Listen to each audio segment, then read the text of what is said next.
Alexandre Dorsetti, directeur général de Sculpteo, et Rémi Duchellard, président d'Arta. Alors Sculpteo, on vous connaît, hein, fondé il y a déjà quelques années, spécialisé dans la 3D. C'était qui est-ce qui était au départ? C'était Clément Moreau. Voilà, c'était ça, au tout départ. Donc vous avez fabriqué, vous êtes lancé dans tout un tas de domaines. Et là, vous êtes dit, tiens, on va travailler avec Arta. Alors dites-nous comment s'est fait un peu ce mariage. Alors c'est Arta qui est venu nous consulter. Ils avaient déjà un projet avec déjà des premiers prototypes et puis toute l'idée avec toute la solution logicielle derrière. Et puis ils nous ont demandé de les accompagner sur l'industrialisation de la pièce pour la transformer en une pièce imprimable en 3D qui puisse derrière être imprimée en série. Et ce qui est votre métier, hein, Alexandre, aujourd'hui, Sculpteo, c'est on peut venir vous voir, alors particulier si on veut, mais surtout les entreprises qui ont des idées de pièces, de modèles, que ce soit de l'art, que ce soit très industriel, et vous concevez ça, et puis voilà, vous les accompagnez. Hein. Tout à fait. On s'est rendu compte très rapidement, et d'ailleurs c'était mon rôle avant dans l'entreprise, que souvent les clients avaient besoin d'accompagnement pour reconcevoir les pièces, pour qu'elles soient adaptées à la fabrication additive ou l'impression 3D. Parce que très souvent, elles sont dessinées plutôt pour l'injection ou pour des technologies d'usinage où on vient retirer de la matière. Là, les procédés sont différents et donc si on veut vraiment tirer pleinement parti de ce qu'offrent ces technologies, il faut dessiner en fonction. Voilà.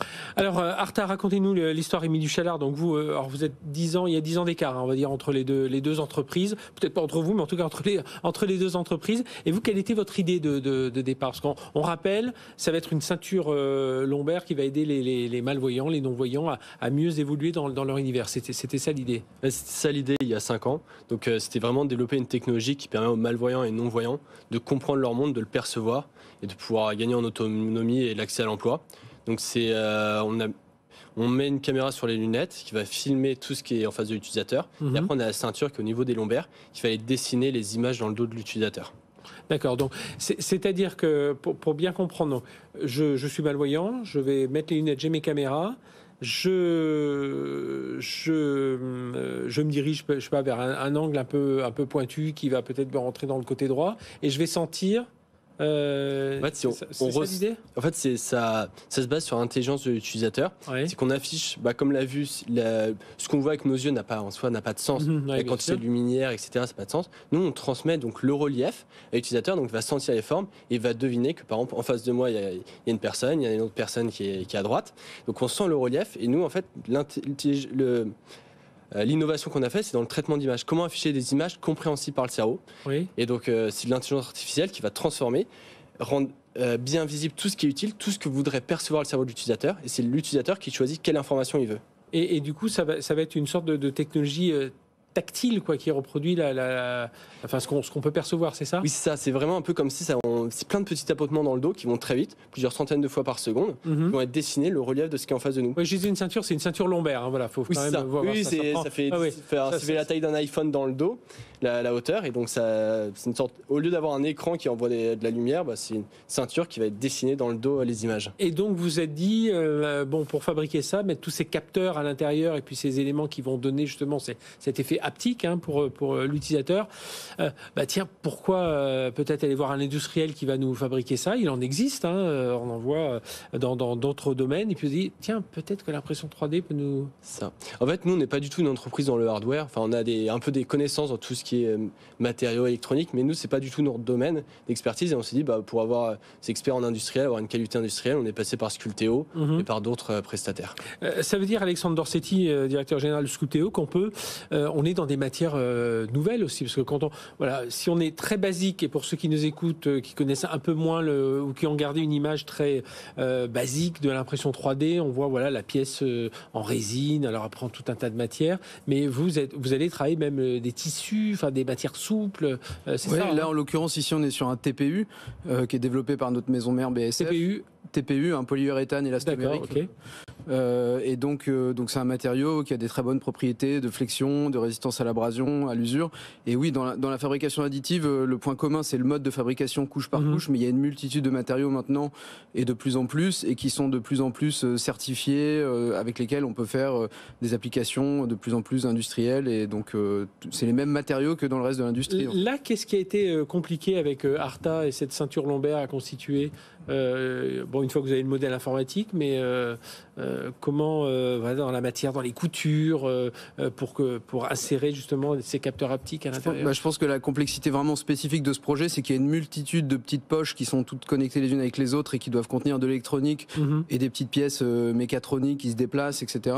C'est ce qui rend le projet compliqué et c'est ce qui le rend justement adapté à la fabrication additive, où c'est une technologie qui est très à l'aise pour combiner beaucoup de fonctions dans une seule pièce, où on peut mettre beaucoup de complexité sans que ce soit plus complexe de la fabriquer, puisqu'il n'y a pas de moule, il n'y a pas de choses où on doit démouler une pièce ou accéder avec un outil à l'intérieur. Et donc c'est pour cela que l'impression 3D est très adaptée. Mais la complexité, oui, effectivement, c'est de tout dessiner. Mais ça, on a travaillé en collaboration avec Arta pour faire ça. Justement, Rémi Chalard, président d'Arta, qu'est-ce qui vous a donné l'idée de vous dire, tiens, cette idée de ceinture lombaire? Parce qu'on peut imaginer davantage des capteurs sur les mains, à la limite, on avance avec ses mains ou sur une... Enfin, je rappelle, hein, c'est pour des non-voyants, malvoyants, mais avec une canne et puis peut-être avec des capteurs sur la canne, et vous dites, non, tiens, on va leur mettre une ceinture. Alors, on sent le côté confort, en tout cas ergonomie plus simple que d'avoir quelque chose dans les mains, mais et de se dire tiens, on va aller voir quelqu'un qui fait de la 3D. C'est une vraie démarche. Nous au début on n'avait pas du tout imaginé sur le dos. On pensait que le dos c'était pas très sensible, c'était pas très intéressant. Donc au début c'était un bracelet. L'avantage d'un bracelet c'est que c'est très parlant. Et donc on avait fait nos premiers prototypes sur l'avant-bras et on avait pas mal de difficultés. Et dès qu'on en parlait à des médecins, etc., des scientifiques, ils disaient mais aller sur le dos c'est une zone qui est vraiment parfaite pour ça. Et on a fait les premiers tests. Donc c'était un kiné qui était allongé sur une table et pour arriver à mettre le bracelet dessus, et donc il a commencé à faire tous les exercices et on voyait que sur tous les exercices c'était bien plus fort que quelqu'un sur l'avant-bras. Et donc vous ensuite chez Arta, votre métier c'est quoi? C'est les caméras intelligentes, c'est ça? Nous en fait notre métier c'est vraiment que du logiciel. En fait il faut imaginer que c'est l'analyse d'image, vous voulez dire. C'est ça. En fait nous on met juste une caméra sur les lunettes et la ceinture, mais en soi c'est que des composants de smartphone, c'est que des choses qui existent déjà sur le marché, et ce qui fait qu'on peut être sur le marché dès septembre. Alors, justement, on y arrive. Ça, c'est la partie. On a parlé de la partie technologie. Maintenant, on va parler de la partie business. On est Tech & Co et BFM Business. Comment ensuite on rentabilise? Enfin voilà, quel va être le modèle déjà le modèle entre vous, puis le modèle avec lequel vous allez commercialiser cette. Ça a un nom déjà? Pour l'instant, ça s'appelle la ceinture Arta. Voilà. Ce qui est pas mal, hein. C'est le modèle de tout ça, c'est la bande Velpo. Enfin, on est là-dedans en général. Les pansements Urgo, enfin, on regarde toujours la marque. C'est vrai que c'est d'usage courant dans ce milieu. En soi, le marché de la déficience visuelle, souvent on a du mal un peu à l'estimer. Il faut compter que nous, on va viser un marché de 750 000 personnes en France et 250 millions dans le monde. En fait, c'est des personnes pour qui la vision, c'est un problème pour le déplacement. Donc c'est ce public cible sur lequel on travaille, et donc on travaille avec Sculpteo, des partenaires comme ça pour la fabrication. Comme ça, nous on a juste à les livrer, donc juste la gestion logistique. Et ça veut dire que c'est un produit B2C, ou alors ça va être un produit recommandé par des médecins, des ophtalmos qui suivent justement ces maladies et qui vont proposer ça dans le catalogue de services. Enfin, si je peux parler comme ça, qui peut proposer à leurs patients. Donc il y a le premier canal, donc c'est le B2C directement par notre site. Après il y a des recommandations, donc tout ce qui est opticien, parce qu'on a vu qu'il baisse, le premier réflexe, on va chez son opticien. Ouais. Et là il peut recommander, pour compléter votre vision, vous pouvez utiliser ce dispositif. Après, il y a les orthoptistes, ophtalmos, et aussi les instructeurs pour l'autonomie. Donc, c'est ceux qui aident les personnes à faire le maximum avec ce qu'ils sont capables de percevoir. Et aussi, il y a les écoles pour personnes déficientes visuelles et tout le réseau d'associations. D'accord, donc il y a un réseau. Donc là, on est dans un agenda. Vous en êtes où aujourd'hui? Donc, les commandes, on peut déjà commander le dispositif directement sur notre site. Qui a quel coût, pour savoir? Il coûte 3 000 € pour les précommandes. Donc tous ceux qui commandent aujourd'hui, ça va permettre d'être premiers livrés. Et donc ils recevront à partir de septembre les dispositifs. Et après on va monter en volume progressivement. D'accord. Et aujourd'hui, enfin, vous êtes établi un peu un plan de marche là. Notre objectif là sur la première année 2024, c'est de vendre 1000 unités. Et après, on va essayer de monter par rapport à la demande. De faire connaître tout ça. Côté Sculpteo, Alexandre Dorsetti, oui, voilà, vous fonctionnez un peu à la demande avec des jeunes industriels, mais aussi des plus gros chez Sculpteo. Oui, on travaille aussi bien avec des jeunes entreprises ou des petites PME qu'avec des grands groupes, avec beaucoup de grands groupes.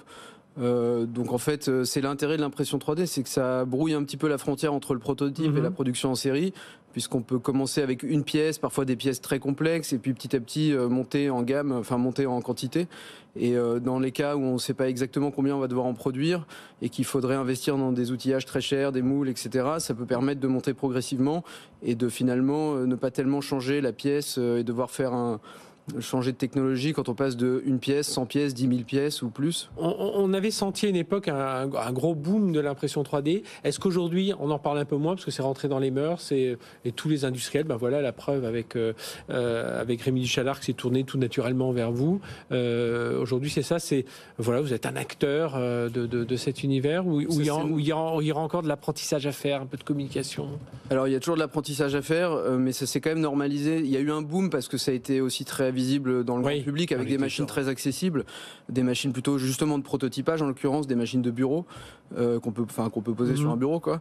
Mais les machines plus industrielles, elles, disons que ça commence à être très adopté par les industriels. Puis on a gagné en rapidité, on a gagné en précision, en agilité surtout, moins de pertes de matériaux aussi, j'imagine. Oui, c'est ça, et en répétabilité, c'est ce que cherchent les grands groupes, etc., qui nous comparent un petit peu aux fabrications conventionnelles. Ils voient tout à fait l'intérêt en termes de flexibilité de production de l'impression 3D, mais ils veulent avoir les mêmes résultats en termes de répétabilité. Ça, on l'avait pas encore à une époque. On avait des choses qui se ressemblaient, mais qui parfois, quand on est dans quelque chose de précision. Bien, forcément, ce qu'on gagne en flexibilité de pouvoir faire à chaque fois des pièces différentes, par exemple, on le perd forcément un petit peu sur la répétabilité d'un moule et d'une inertie industrielle. Mais petit à petit, effectivement, ça s'amenuise et on est de plus en plus précis. Les technologies sont de plus en plus précises. Mais en tout cas, on vous souhaite tout le succès avec la ceinture ARTA, donc ARTHA, si vous nous suivez en radio. Rémi Duchalard, président d'ARTA, merci d'être venu avec nous. Donc cette ceinture lombaire qui va aider les non-voyants, les malvoyants à sentir de façon haptique un peu l'environnement qui les entoure pour mieux se diriger. C'est le but, relié à cette caméra reliée en temps réel à ces actionneurs embarqués sur cette ceinture. Et puis Alexandre Dorsetti, président de Scuteo, pour voir cette jeune industrie qui continue à avoir pas mal de succès. Merci à tous les deux d'avoir été avec nous. Merci de nous avoir suivis sur BFM Business.